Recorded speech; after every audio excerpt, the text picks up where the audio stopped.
Sir once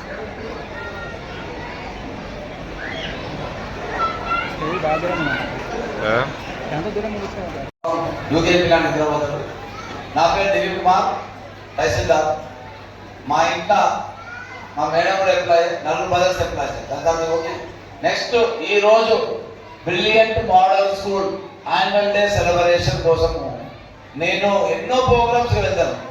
రియల్గా నేను ఎన్నో నా సర్వీస్ 13 ఇయర్స్ సర్వీస్లో చిన్న ఎల్కేజీ యూకేజీ వాళ్ళ పర్ఫార్మెన్స్ సింపుల్గా డాన్స్ లేకుండా కూడా ఇంత పర్ఫార్మెన్స్ చేసినందుకు first of brilliance model schools వాళ్ళ థీమ్స్ని ఐఎమ్ హార్ట్స్ ఆఫ్.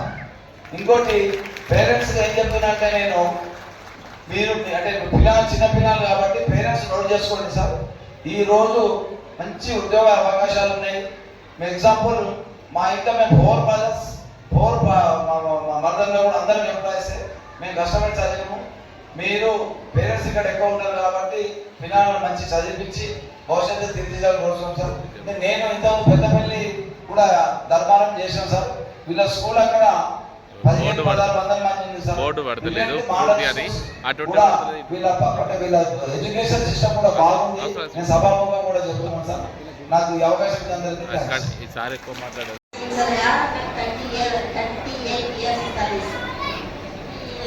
మీ తల్లిదండ్రులు ఎవరైనా కూడా నా దగ్గర చదివి ఉండవచ్చు. నేను జేబీఎస్ ఎక్కడ చేసిన, జేబీఎస్ గర్ల్స్ హై స్కూల్, హచ్చనవాడ, పోయేవాడ, హాజీపూర్, జెండాలంటాపూర్, చాలా చోట్ల చేసిన. ఇప్పుడు నేను కాశీపేట్, జడ్పిఎస్ఎస్ కాశీపేట్లో స్కూల్ అసిస్టెంట్గా చేస్తున్నా. అక్షరపేట అంటే నాకు ఒక అవినాభావ సంబంధం ఉందన్నమాట. నేను ఇక్కడే చదివాను. నేను 9th నుంచి గర్ల్స్ హై స్కూల్లో చదివాను, కాలేజీలో చదివాను. మొత్తం నా తల్లిగా అనిపిస్తుంది అన్నమాట. అందుకే ఇక్కడ ప్రోగ్రామ్ అయిపోయింది అంటే అక్కడ మా స్కూల్లో కూడా చాలా ప్రోగ్రాంలు అయినాయి. ఇలా స్పెషల్ డే మీకు అందరికీ తెలుసు, ఇలా ఓటర్స్ డే 25th జనవరి ఓటర్స్ డే అని మేము సెలబ్రేట్ చేసుకుని వచ్చినాం. మా పోటీ ఇవన్నీ అయిపోయినాయి. కానీ ఇక్కడికి వచ్చిన తర్వాత ఈ ఉల్లాసాన్ని చూస్తే నాకు కూడా ఒక స్పిరిట్ లాగా వచ్చింది. చిన్న చిన్న పిల్లలు, విరబోస్తున్న పిల్లలు ఎంత బాగా చేసిందంటే ఈ సాయంత్రం నిజంగా చాలా రంగుల హరివిల్లులాగా అనిపించింది. ఒక్క పిల్లలు కూడా వెనుకడు లేకుండా, నిరుత్సాహం లేకుండా, అయ్యో నేను ఇంతమంది కూడా పర్ఫార్మెన్స్ చేస్తున్నా అనే భావన లేకుండా ఫ్రీగా చాలా మంచిగా ఎగురుతున్న పక్షులా వేశారు. ఎంత బాగా అనిపించిందో నిజంగా ఆ అప్రిషియేట్ చేయాల్సిందే టీచర్లకు చేసుకుంటున్నా. ఆ పిల్లల లోపలనే కాకుండా వాళ్ళ తల్లిదండ్రులు కూడా ఎంత ఉత్సాహంగా ఉన్నారంటే వీళ్ళు ఇక్కడ డాన్స్ చేస్తున్నారేమో కానీ తల్లిదండ్రుల మనసు లోపల ఇక్కడ డాన్స్ అనేది కనబడుతుంది. వాళ్ళ పిల్లలు ఏ విధంగా చేస్తున్నారో చూస్తుంటే నిజంగా చాలా బాగా అనిపించింది. థ్యాంక్ యూ సార్, మంచి పర్ఫార్మెన్స్. నమస్తే పేరెంట్స్, నమస్తే. Okay, happy. ఈరోజు సాయంకాలం మన గౌరవ ఎంఆర్ఓ గారు మరి వారి సతీమణి గౌరవ టీచర్ హెడ్ మాస్టర్ పిల్లల గురించి ఒక అవగాహన ఉన్నటువంటి వ్యక్తి వారి యొక్క సమక్షంలో మన తల్లిదండ్రులందరం కలిసి పిల్లల ప్రోగ్రాం చేసుకోవడం చాలా ఆనందంగా ఉంది. పిల్లలు కొంచెం సౌండ్ తగ్గాలి. పిల్లల సౌండ్ సైలెన్స్, పిల్లల సౌండ్ తగ్గాలి. ఒకరిలో ప్రారంభించినటువంటి బిల్లియన్ మోడల్ స్కూల్ కొంచెం ఇక్కడ ఉన్నటువంటి పరిస్థితులు కావచ్చు, లేదా పేరెంట్కి ఉన్నటువంటి ఆలోచనలు కావచ్చు.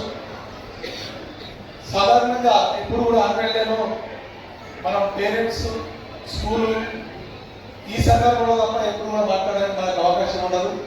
మదర్స్ మీట్లో కూడా చాలా మంది మహిళలు వస్తారు. కానీ ఈరోజు ఫాదర్ అండ్ మదర్ ఇద్దరు కూడా బాబుని చేతితో తీసుకుని వచ్చి యాన్యువల్ ప్రోగ్రామ్ ఎంజాయ్ చేయడానికి మీరు అందరూ వచ్చినారు. మీ అందరికీ తెలుసు బ్రిలియంట్ మోడల్ స్కూల్ పిల్లలు చెప్పినారు.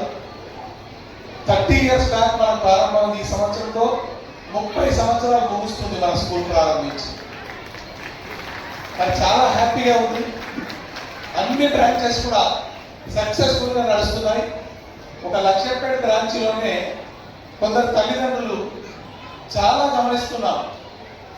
మనం ఒక షాప్కి వెళ్తే మనం ఒంటికి రాసుకునే సోప్ కొంటేనే ఇది లక్స్ బాగుంటుందా, లైబర్ బాగుంటుందా, లివిల్ బాగుంటుందా అని ఆలోచిస్తాం. సరుకు కొంటే కూడా ఎన్ని రోజులు ఆగుతుందని ఆలోచిస్తాం. ఒక డ్రెస్ కొంటే ఇది 1 year ఆగుతుందా లేదా స్పైల్ అవుతుందా అని ఆ షాప్ వాళ్ళతో 100 సార్లు మనం బేరాడతాం. అలాంటిది మనకు మన పిల్లలకు ఒక గొప్ప భవిష్యత్తు ఇచ్చేటువంటి స్కూల్ అది హైదరాబాద్లో ఉందా, ఢిల్లీలో ఉందా, కలకత్తాలో ఉందా, కరీంనగర్లో ఉందా కాదు. అది నీ కళ్ళ ముందే ఉండొచ్చు. వారి యొక్క అటిట్యూడ్, ఆ స్కూల్ చేసే పనులు ఎప్పుడు గమనిస్తూ ఉండాలి. పిల్లలకి ఈ స్కూల్ వాళ్ళు ఏం నేర్పిస్తున్నారు? ఒక ఎడ్యుకేషన్ ఇస్తున్నారా? ఎడ్యుకేషన్తో పాటు ఎక్స్ట్రా కరికులర్ యాక్టివిటీస్ ఏమిస్తున్నారు? అలాగే మోరల్స్ ఎలాగా నేర్పిస్తున్నారు, ఎథికల్స్ ఎలా నేర్పిస్తున్నారు. నేను గత సంవత్సరం గమనించింది 65 మంది అడ్మిషన్ వస్తే